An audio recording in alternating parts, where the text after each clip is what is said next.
Merci de l'intérêt que vous avez pour l'actualisation par les mouvements oculaires, formation que j'ai développée avec les différentes façons de fonctionner au niveau des yeux.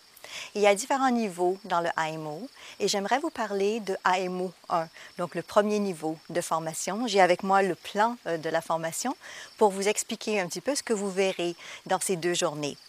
Premièrement, on va faire un lien, bien entendu, avec la PNL, la programmation neurolinguistique, et l'AMO, puisque j'ai développé cette approche basée aussi sur la PNL. Je vais vous faire des démonstrations, plusieurs démonstrations tout le long de la formation, et on va commencer sur comment est-ce qu'on fait pour accéder de l'information et accéder à des ressources. Et bien entendu, comme pour la majorité d'entre vous, ça va être la première fois que vous allez observer les yeux, bien on prend le temps d'apprendre où vont les yeux, qu'est-ce que ça veut dire, comment faire. Donc un bel apprentissage des différentes capacités.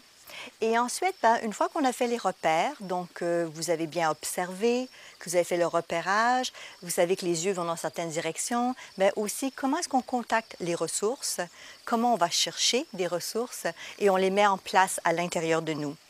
Puis on va repérer aussi ce qu'on appelle les sous-modalités, c'est-à-dire des caractéristiques de notre représentation interne de l'encodage. C'est-à-dire que nos mouvements des yeux vont dans différentes régions ou endroits et qu'à l'intérieur de chaque mouvement, il y a un encodage que l'on fait à l'intérieur de nous en termes de caractéristiques. Et on va aller chercher cet encodage-là en termes de caractéristiques. Puis, on va partir d'un objectif. Alors, quelque chose que vous désirez, quelque chose que vous voulez, et puis aller chercher des façons que vous avez déjà fait de réaliser des choses pour aller chercher aussi des ressources internes qui sont là, puisque vous l'avez déjà fait, mais dont vous ne vous souvenez pas. Vous savez, la plupart du temps, on fait les choses machinalement sans s'en rendre compte et on atteint beaucoup de réalisations dans notre vie. Et quand on demande à notre être intérieur d'aller chercher ces forces-là, elles sont accessibles. Le mouvement des yeux va tout de suite vous y ramener. C'est assez surprenant d'ailleurs. Donc, atteindre les objectifs en allant chercher des ressources quelque part à l'intérieur de vous, à travers le mouvement oculaire, et aussi mettre en place cet objectif-là en allant chercher des événements et des situations que vous avez déjà vécues ou vous avez déjà eu des résultats. Parce qu'encore une fois, vous savez, ce qui compte, c'est les résultats qu'on a déjà obtenus, consciemment ou non. Et on va continuer ensuite avec un exercice que j'ai développé, que j'ai appelé « Gérer la charge émotionnelle ».